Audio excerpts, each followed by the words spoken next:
찬송가 425장을 찬양하겠습니다. 주님의 뜻을 이루소서 425장을 함께 찬양하겠습니다.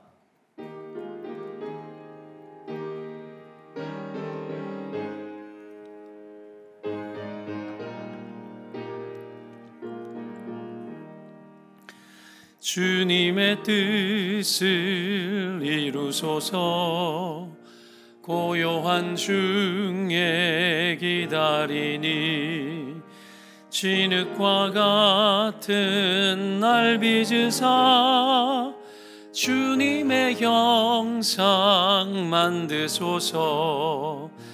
주님의 뜻을 이루소서. 주님 발 앞에 엎드리니 나의 맘속을 살피시사 눈보다 희게 하옵소서. 주님의 뜻을 이루소서. 병들어 몸이 피곤할 때 권능의 손을 내게 펴사 강건케 하여 주옵소서. 주님의 뜻을 이루소서. 온전히 나를 주장하사 주님과 함께 동행함을 만민이 알게 하옵소서. 아멘. 네, 함께 기도하겠습니다. 살아계신 하나님 감사합니다. 주 앞에 나아갈 만한 선이 없는 저희들을 그리스도 예수의 십자가의 그 희생과 사랑으로 그러한 우리들을 불러주시고 하나님의 백성 삼아주시니 감사합니다. 하루하루 하나님의 구원의 그 은혜가 더 깊어지고 십자가의 그 사랑이 우리에게 더 크고 놀라운 사랑이 되어 우리에게 주신 하나님의 그 구원의 은혜가 날마다 우리 가운데 더 능력 있게 하여 주시옵소서. 오늘 이 새벽에도 주의 말씀을 소망하며 은혜를 사모하며 하나님 앞에 나온 영혼들의 영혼을 돌보아 주시고 기도 가운데 만나 주시고 기도 가운데 그 심령을 내려놓게 하시며 또한 그 기도가 하나님의 뜻대로 응답되는 역사들이 있게 하여 주시옵소서. 우리의 관심이 주님의 관심에 있게 하여 주시고 주님의 뜻을 이루는 것이 우리의 생애의 소망이 되게 하여 주옵소서. 가정의 형편과 처지를 돌보시되 명절이나 가족들과 함께 할 때에 믿지 않는 가족들이 회복되는 역사들을 있게 하여 주시고 가족 간에 만나 다복하고 화목하게 하여 주시며 서로를 사랑하고 깊이 이해하는 명절이 되게 하여 주시옵소서. 원근각처 오고 가며 아버지 하나님 움직일 때 안전케 하여 주시고 하나님 탈나지 않게 하여 주시며 오히려 복된 명절 보내고 돌아오는 축복들이 있게 하여 주옵소서. 교회를 붙잡아 주시고 교회 건축과 어린 영혼들부터 노년에 이르기까지 성령께서 늘 도우시며 그리스도 예수 안에 있는 하늘의 신령한 복과 땅의 기름진 복들을 다 받아 누리는 성도들이 되도록 모두를 축복하여 주시옵소서. 이 시간에도 주의 말씀으로 우리를 교훈하여 주시고 함께하여 주실 줄로 믿고 의지하며 예수 그리스도의 이름으로 기도합니다. 아멘. 하나님 말씀 보겠습니다. 에베소서 4장 25절에서 32절 말씀 드리겠습니다. 신약 성경 315쪽입니다. 에베소서 4장 25절에서 32절까지를 함께 합독해서 보도록 하겠습니다. 읽겠습니다. 그런즉 거짓을 버리고 각각 그 이웃과 더불어 참된 것을 말하라. 이는 우리가 서로 지체가 됨이라. 분을 내어도 죄를 짓지 말며 해가 지도록 분을 품지 말고 마귀에게 틈을 주지 말라. 도둑질하는 자는 다시 도둑질하지 말고 돌이켜 가난한 자에게 구제할 수 있도록 자기 손으로 수고하여 선한 일을 하라. 무릇 더러운 말은 너희 입 밖에도 내지 말고 오직 덕을 세우는 데 소용되는 대로 선한 말을 하여 듣는 자들에게 은혜를 끼치게 하라. 하나님의 성령을 근심하게 하지 말라. 그 안에서 너희가 구원의 날까지 인치심을 받았느니라. 너희는 모든 악독과 노함과 분냉과 떠드는 것과 비방하는 것을 모든 악의와 함께 버리고 서로 친절하게 하며 불쌍히 여기며 서로 용서하기를 하나님이 그리스도 안에서 너희를 용서하심과 같이 하라. 아멘. 네, 오늘 본문 말씀으로 거룩한 삶의 실천이라는 제목으로 말씀을 전합니다. 이 에베소서 4장은 그리스도인의 삶의 실천을 다루는 내용인데, 하나님의 자녀의 삶은, 그 실천적인 삶은 거룩해야 된다라는 차원에서 말씀을 다루고 있습니다. 이 에베소서에서 거룩은 어떻게 이루어지는지를 설명을 하면서 몇 가지 되게 중요한 관점을 우리에게 던져주는 본문이 있습니다. 그게 뭐냐면, 어제 우리가 큐티하면서 봤던 본문인데 22절에서 24절이에요. 4장 22절에서 24절인데 거기에 보면 우리가 거룩하게 되어지는 방식을 이런 표현으로 씁니다. 새 사람을 입어라. 그리고 옛 사람을 벗어버리는 것, 이거부터 이야기하죠. 그리고 심령이 새롭게 되는 것, 그리고 새 사람을 입는 것, 옷으로 표현을 하죠. 더러운 것을 벗고 새롭게 되어지고 씻는 거죠. 그리고 그런 이후에 새 옷을 입으라, 이 말입니다. 더러운 것을 씻어야 하죠. 그러려면 옷을 벗고 씻고 입어야 되는 건데, 이런 패턴으로 이야기를 하는데, 아마 성경에 나오는 모든 거룩에 대한 이야기를 실천적인 삶에 대해서 다룰 때에 이런 방식으로 이해하면 도움이 될 겁니다. 바울이 그런 관점 속에서 이야기를 하고 있는데요, 오늘 본문도 그런 관점 속에서 우리가 좀 봐야 될 것 같아요. 오늘 본문에 세 가지를 이야기를 하고 있습니다. 구체적인 신앙생활의 거룩을 위해서 어떤 실천을 할 거냐에 대한 이야기를 세 가지로 다루는데, 모든 본문을 오늘 읽었던 본문을 다 다룰 수는 없고요. 오늘 25절부터 28절까지 요 가지만 보고 세 가지만 다루려고 합니다. 먼저 다루는 것이 뭐냐면 거짓말입니다. 거짓말. 여러분, 왜 거짓말부터 다루느냐? 모든 죄의 시작이 이 말로부터 나왔거든요. 알다시피 창세기에 아담과 하와를 속일 때에 이 사단이 어떻게 속입니까? 거짓말로 속이죠. 죄가 들어올 때 이 거짓 때문에 들어온 거예요. 그래서 바울이 이것부터 다룹니다. 그리고 로마서 3장에도 보면은 의인은 없나니 하나도 없다라고 이야기하면서 인간의 죄를 다룰 때에 목구멍은 열린 무덤이고 혀로는 속임을 일삼고 입술에는 독사의 독이 있고 입에는 저주와 악독이 가득하다, 이렇게 나옵니다. 전부 다 말이죠.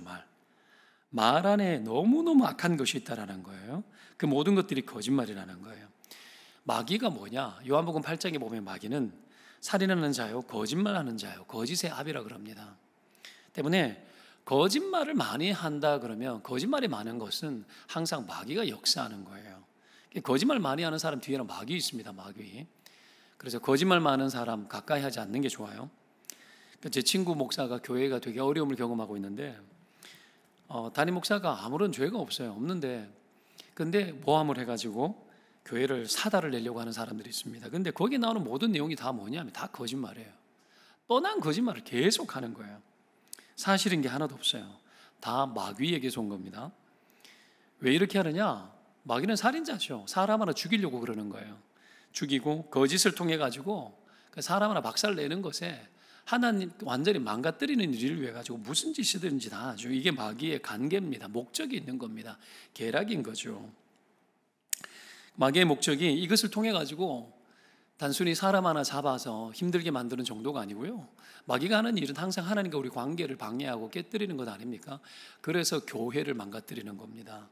고린도서 11장 3절에 보면은 뭐라고 나옵니까? 뱀이 그 간계로 하와를 미혹한 것 같이 너희 마음이 그리스도를 향하는 진실함과 깨끗함에서 떠나 부패할까 두려워하노라. 이게 뭔 얘기냐? 마귀가 하는 것은 교회를 더럽히는 짓을 해요. 진실과 거룩에서 떠나가지고 부패하고 그래서 더럽혀지는 거, 이거면 다 되는 거죠. 교회 더럽히는 거예요. 성도의 마음을 더럽히는 거예요. 냄새나게 하는 거예요. 이걸 성경은 버리라고 이야기합니다. 이런 거짓말을 버려라. 이거는 부패하고 냄새나는 거니까 여러분 그러지 말라라는 거죠. 얼마 전에 저희 집에 아파트에 들어갔는데 이상하게 이상한 냄새가, 썩는 냄새가 나는 거예요. 며칠, 한 이틀 이상 그래가지고 이게 뭐냐 싶어가지고 아무리 찾아도 찾을 수가 없는 거예요, 냄새의 근원을. 그래서 제가 그 냄새를 추적해가지고 제 코를 따라가지고 정말 그 예민하게 한번 반응을 하면서 찾았는데 원인을 발견을 했습니다. 발견을 했는데 뭐냐면 아파트 현관문, 저희 집이 1층이잖아요. 현관문 모서리에 틈 사이에 쥐가 낑겨가지고 죽어서 썩고 있는 거예요. 이게 1층이다 보니까 쥐가 바깥에서 들어왔는 모양입니다. 아파트에 쥐 구멍을 막는 그 날이 있었는데 쥐 구멍을 막고 난 이후에 쥐들이 이게 들어가지를 못해가지고 안으로 들어온 것 같아요. 그러다가 1층이 만만하니까 마치 문이 열리는 사이에 쥐가 들어오다가 그 사이에 문이 닫히는 바람에 쥐가 낑겨가지고 죽은 거예요. 이 냄새가 얼마나 더러운 냄새가 나는지 여러분 말로는 할 수가 없었어요. 제가 소독약을 뿌리고 막 락스를 뿌리고 냄새 제거제를 하고 난리를 쳤죠. 여러분, 교회에 사람 코로는 냄새가 나지 않지만 거짓말이 많고 거짓이 많게 해서 마귀는 교회를 썩은 내가 나게 하는 거예요. 진동이 되게 하는 거예요. 부패하게 하는 겁니다. 여러분, 이게 마귀입니다. 여기에 속아 넘어가면 안 되죠. 성경은 여러분 이런 거짓을 벗어 던지래요. 벗어 던지기 위해서 제일 좋은 방법이 뭘까요? 거짓말을 벗어 던지기 위해서 말을 적게 하면 되죠. 필요 없는 말을 일부러 많이 할 필요가 없고요. 여러분, 말이 많으면 거짓이 많이 나올 수밖에 없는 겁니다. 주변에 보면은 필요 없는 말들을, 몰라도 되는 말들을 사실이라고 자꾸 말하는 사람들이 있거든요. 사실 좋아하는 사람들, 그 사람들 되게 마귀의 종이 될 가능성이 많습니다. 사실이라고 사실인데 필요 없는 말하는 사람들, 필요 없으면 말을 안 해야 돼요. 사실이어도. 그게 어떤 것들입니까? 성도의 허물을 들춰내는 거예요. 성도가 허물이 있을 수 있죠. 사실이죠. 근데 그걸 비난하고 공격하기 위해 들춰내게 되면 그건 더 이상 사실이 아니에요. 필요 없는 말이죠. 필요 없는 말을 사실이라고 자꾸 하는 사람, 내가 사실 뭐 이런 게 있는데 내가 알고 있다고 말하는 사람, 여러분 마귀의 종이 될 가능성이 되게 많습니다. 언어가 왜 주는 거죠? 덕을 세우기 위해서 주는 거예요. 오늘 본문 뒤쪽에도 그런 말들이 나옵니다. 여러분, 성령은 근심하게 하지 말라 그러잖아요. 그죠? 악독과 분냄과 떠드는 것과 비방하는 거 하지 말래요. 악의와 함께 버리라고 이야기하지 않습니까? 여러분, 그렇게 해야 덕이 세워지는 거예요. 근데 이 덕 세우는 일에 관심이 없고 할 말 다 하고 사실이라고 이야기하면서 온갖 허물과 나쁜 것들을 다 들춰내는 사람들, 사실을 말하는데 사실은 거짓말을 하는 거예요. 그건 여러분 성경에서 말하는 거짓이라는 건 사실이라고 해서 무조건 거짓이 아닌 게 아니고 하나님이 원하는 대로 쓰이지 않는 과한 말들, 필요 없는 말들을 하는 것 자체가 거짓말이 되는 겁니다. 왜냐하면 부풀리는 거니까. 여러분, 이런 거 하지 말래요. 말은 왜 필요하죠? 소통을 위해서 필요한 거죠. 언어는 왜 필요하죠? 기도하라고 필요한 거예요. 하나님 사이에서는 하나님과 소통하고 관계 맺고, 여러분 하나님과의 뜻을 주고받기 위해서, 사랑과는 뭡니까? 사랑을 나누고 덕을 세우고 참을 말하고 하나님의 뜻을 말하기 위해서, 사람을 세워주기 위해서 언어가 필요한 거예요. 때문에 거짓말은 쓸데가 없습니다. 거짓말 하지 말아야 되는 거죠. 여러분, 때문에 사실이라고 다 말하는 게 좋지 않다는 걸 기억하고 덕을 세우고 하나님의 영광을 위해서 필요한 말들만 하는 그런 저와 여러분 되시기를 바랍니다. 이게 첫 번째고, 이게 거룩하게 만드는 삶의 실천이고, 두 번째, 거룩하게 만드는 삶의 실천 두 번째가 뭐냐면 분을 내어도 죄를 짓지 말고 해가 지도록 분을 품지 말라는 말이죠. 분노하지 말라는 거예요. 분노는 안 할 수 없습니다. 근데 분을 길게 품거나 하루를 넘기면 안 된다는 거 이야기를 하고 있는 거죠. 왜 그렇죠? 분노가 나를 지배하는 상태에 오랫동안 내버려 두지 말라라고 이야기를 하는 겁니다. 왜 그런 거냐면 분노를 길게 품으면 그때 마귀가 역사하기 때문에 그래요. 자, 분노 때문에 잠 못 자는 사람들 있죠. 분노 때문에 잠을 못 본다. 이게 어떤 의미죠? 내가 해결 보겠다라는 마음입니다. 내가 끝장 보겠다라는 거예요. 그러니까 분노가 식지 않는 겁니다. 끝장 보겠다라는 거죠. 이때 마귀가 틈을 타는 거예요. 어떤 억울한 상황, 위험한 상황, 답답한 상황이 터졌을 때 내가 다 해결하겠다는 의지가 있으면 분노가 강해지고, 그때 마귀가 그럽니다. 네가 해, 네가 해결해봐. 여러분, 그러는 거예요. 악독과 노함과 분냄과 이런 것들로 거짓말하는 것과 더불어 가지고 분이 나면 계속 떠들어대는 거죠. 이걸로 망가뜨리는 겁니다. 분노가 길면 무조건 마귀가 틈탑니다. 여러분, 그래서 무서운 겁니다. 분노는 여러분 통제가 되어져야 될 부분이기 때문에, 통제되기 되게 힘들 부분이기 때문에 여러분 분노를 조심해야 되는데, 성령의 9가지 열매 중에서도 절제가 있지 않습니까? 다스리는 겁니다. 네가 원하는 대로 다 해서는 안 된다라는 얘기죠. 마음이 올라오는 대로 다 마귀는 해라. 네 생각대로 하고 네 감정대로 다 해. 참지 마. 이렇게 이야기를 하고 그러는 거죠. 여러분, 이렇게 했을 때에 여러분 낭패가 나는 겁니다. 우리가 잘 알다시피 가인이 동생 아벨을 죽였는데 주님 뭐라 그럽니까? 분노를 다스리라 그러죠. 그거를 못 다스려 가지고 사람을 죽이게 된 겁니다. 분노는 막말하게 되고 관계를 깨게 만들고 부부 사이 갈라지고 이혼하게 만들고 원수되게 만들고 충동적으로 살게 하기 때문에 충동으로 인해 가지고 사람을 죽일 수도 있는 겁니다. 원수 마귀는 이런 걸 원치 않습니까? 그죠? 끝까지 틈을 타서 사람을 해치고 사람을 죽이고 여러분 하나님으로부터 이간질시키고 깨뜨리는 목적을 가지고 있는 겁니다. 때문에 말수를 줄이고 참된 말을 하는 거예요. 참된 말은 진리가 되도록, 진리의 유익이 되도록 하는 말입니다. 하나님의 뜻을 이루는 데 유익이 되도록 하는 말입니다. 이게 아닌 모든 말들은 여러분 될 수 있으면 하지 않는 게 좋고 아끼는 게 좋습니다. 마지막 세 번째, 실천적인 거룩한 삶을 위해서 세 번째 이야기하는 게 28절에 도둑질하는 자는 다시 도둑질하지 말고 돌이켜 가난한 자에게 구제할 수 있도록 자기 손으로 수고하여 선한 일을 하라, 이렇게 말을 하고 있죠. 여러분 이 두 가지와 더불어 가지고 앞에서 말했던 두 가지와 더불어서 도둑질하지 말라 이렇게 이야기하는데, 자, 이 세 가지 패턴 전부 다가 고유한 흐름이 있는데 그게 뭐냐면 나쁜 것을 하지 않는 게 목표가 아니고, 오늘 도둑질하지 말라고 이야기하지만 새 옷을 입는 게 중요한 겁니다. 옷을 벗고 더러운 옷을 벗고 씻고 새 옷을 입는 게 중요한 것처럼 이것도 마찬가지입니다. 도둑질 안 하는 게 목적이 아니고 본문에 그렇게 말을 하지 않습니까? 돌이켜 가난한 자에게 구제할 수 있도록 자기 손으로 수고하여 선한 일을 하라, 그렇게 이야기합니다. 여기까지 하는 것을 말하는 거예요. 이게 옷 입는 거예요. 이렇게 정리를 하고 있습니다. 그러면 여러분 도둑질이 뭡니까? 남의 것에 주인 노릇하고 싶은 마음이에요. 이게 여러분 도둑질이에요. 교회에서 제가 담임 목사인데 결정권자 아닙니까? 근데 내가 담임 목사의 머리 위에 올라가 가지고 뭔가를 하고 싶어, 그것도 도둑질이에요. 회사에서 다른 사람이 했던 아이디어와 노력들에 대해서 그것을 갖다가 자기 것으로 삼아하는, 그것도 여러분 남의 지혜를 도둑질하는 겁니다. 뭐 물건 훔치고 이것만 도둑질이 아니에요. 내가 했는 것처럼 하나님께 영광 돌려야 되는데 마치 내가 했는 것처럼 하면 그것도 도둑질입니다. 여러분 도둑질이라는 것이 여러분 한도 끝도 없는 거죠. 모든 영역에 도둑질이 있을 수 있는 거예요. 그렇게 여러분 해가지고 탐내고 때로는 남의 자리를 끌어내리고 여러분 다 그렇게 하는 거죠. 그러면 이런 도둑질 어떻게 그치는가? 하지 말아야죠. 하나님 명령이니까 하지 말아야죠. 은혜 달라고 이야기하고 하지 말아야죠. 근데 거기서 끝나는 것이 아니라 오늘 성경은 이야기합니다. 가난한 자에게 눈을 돌려 구제하라고 이야기합니다. 자, 도둑질 끌어내는 거, 내 안에 있는 탐심 끌어내는 거, 남의 자리를 내 것처럼 여기고 살아가고 싶어하는 욕구들을 끌어내는 거 어떻게 하면 됩니까? 그건 여러분 고통받고 가난하고 힘든 자들의 삶을 돌보면 됩니다. 그걸로 끌어내는 거예요. 그걸로 여러분 거기에 힘쓰고 거기에 자기의 삶을 드려야 되는 겁니다. 그러면 탐욕이 끊어집니다. 여러분 도우면 돼요. 그런데 본문이 그렇게 말하죠. 자기 손으로 자기 것으로 하라고 이야기합니다. 자기 것으로. 여러분 이게 우리 안에 있는 탐욕을 끌어내는 능력입니다. 사람들은요 남의 돈에 관심이 많고 뭐 남의 걸로 많이 하려고 합니다. 교회도 뭐 교회 걸로 다 하죠. 교회 걸로 하면 되죠. 우리가 다 헌금했는데. 그런 소리 하는 사람은 은혜 없는 사람이에요. 교회에 우리가 헌금을 하고 노력을 하지만 구제할 일이 있고 선교할 일이 있고 이러면 자기 손으로 또 하는 겁니다. 이 성경이 말하고 있는 거예요. 성경대로 해야 돼요. 그러면 탐욕이 끊어집니다.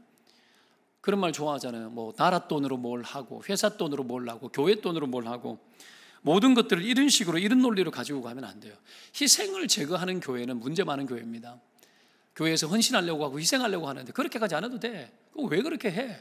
교회에 돈 있는데 교회 걸로 하면 되지. 이런 논리를 끄집어내는 사람의 말들을 여러분 조심해야 됩니다. 왜요? 그건 하나님 뜻이 아니기 때문에 그래요. 자기 손으로 해야 돼요.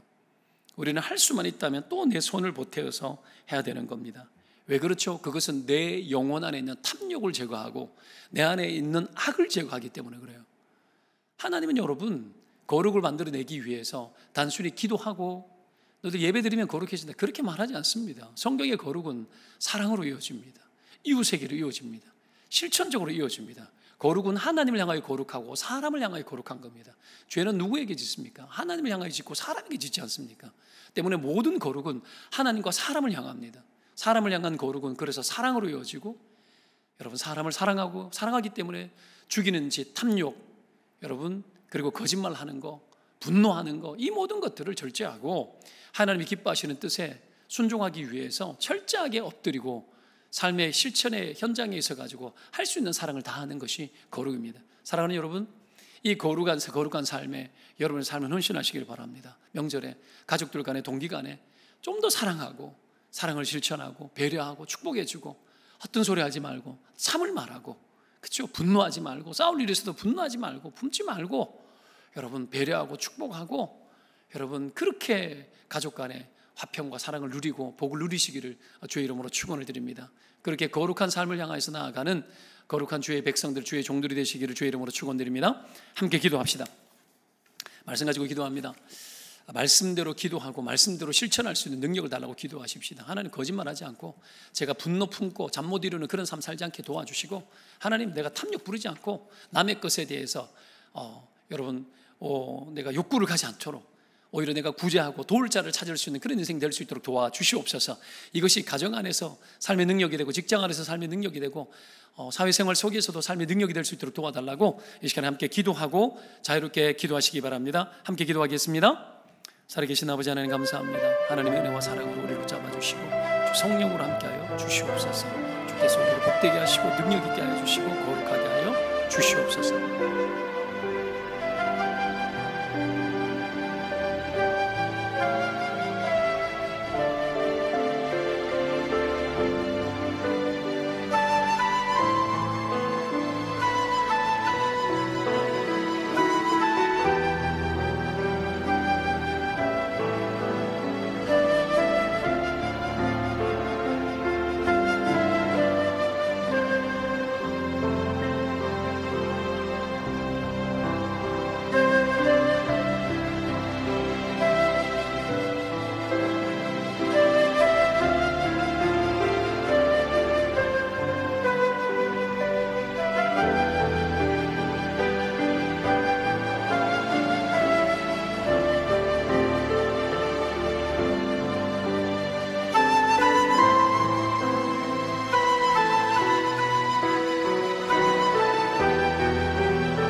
주옵소서.